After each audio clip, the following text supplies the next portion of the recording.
Լոս Անջելեսի քաղաքացիական իրավունքների եւ հավասարության վարչությունը հիմքեր ունի կասկածել, որ ամերիկյան որոշ բանկեր խտրական վերաբերմունք ունեն հայ հաճախորդների նկատմամբ։ Դրա նախադեպը արձանագրվել էր 2023 թվականին, երբ Citibank-ի աշխատակիցները խոստովանել էին, որ բանկը հայկական ազգանվամբ հաճախորդներին պիտակավորել էր իբրև հանցագործության եւ խարդախության հակված անձինք եւ աշխատակիցներին հանձնարարել էր մերժել վարկային քարտի տրամադրումը։ Խտրականության այս դեպքը պատժվեց եւ Citibank-ը տուգանվեց, տուժածներին փոխհատուցելով մոտ $25 միլիոն։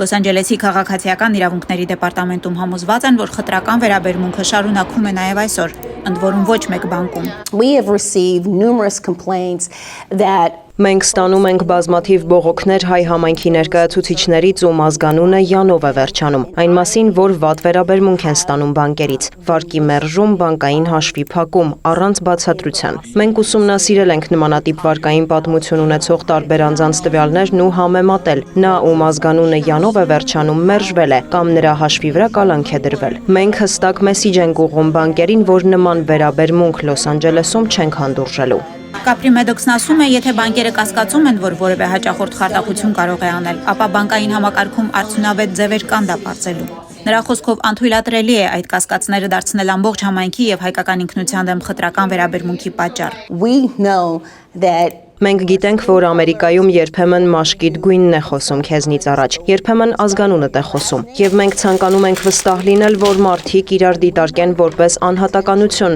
այլ ոչ խտրական լույսի ներքո։ Ուստի ասում ենք, Լոս Անջելեսը բոլորի համար է։ Լոս Անջելեսի քաղաքացիական իրավունքների վարչությունը Ամերիկահայ իրավաբանների ասոցիացիայի հետ գործակցելով հետաքննություն է սկսել, հավաքագրելու բանկերի խտրական վերաբերմունքի դեպքերը իրավական քայլեր նախաձեռնելու համար։ Դատական հայց կներկայացնեն, եթե բավարար ապացույցներ հավաքվեն։ we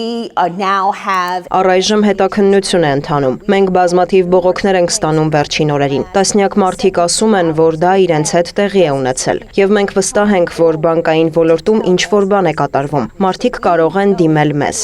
Լոս Անջելեսի քաղաքացիական իրավունքների վարչությունը գործում է 5 տարի։ Այս ընթացքում հայերի նկատմամբ խտրականության եւս 1-2 դեպք են արձանագրել։ Բանկային խտրականությունը Citibank-ի դեպքից հետո դեպարտամենտի համար շարունակում է մնալ հայ համայնքին առնչվող ամենամեծ խնդիրը։ Քանի որ այս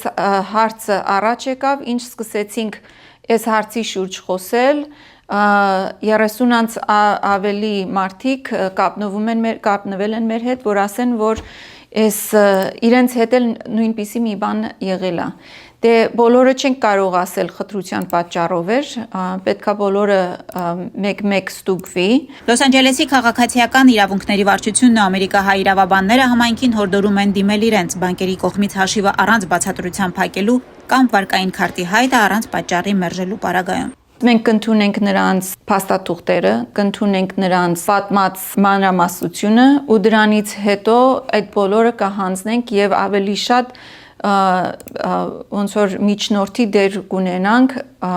City of Los Angeles-ի հետ։ Հայրավաբանները մանրամասնում են, որ բանկերից տուժածները կարող են իրենց փաստաբանի միջոցով դատական գործ հարուցել բանկի դեմ, բայց եթե դիմեն Լոս Անջելեսի քաղաքացիական իրավունքների վարչություն, ապա պետության կողմից կհարուցվի քրեական գործ, որը բանկին կարող է արժանալ մեծ տուգանք, իսկ տուժած հաճախորդների համար կենթադրի փոխհատուցում։ we don't do this alone. We have a great deal of support. Մենք սա միայնակ չենք անում։ Մեծ աջակցություն ունենք Լոս Անջելեսի քաղաքապետից, քաղաքային խորհրդից, իսկ քաղաքի փաստաբանի գրասենյակը մեզ օգնում է այս գործերն առաջ տանել։ Լոս Անջելեսի քաղաքացիական իրավունքների վարչությունում շեշտում են, հայց ներկայացնելն անվճար է, իսկ մարդկանց անձնական տվյալները կպահվեն գաղտնի։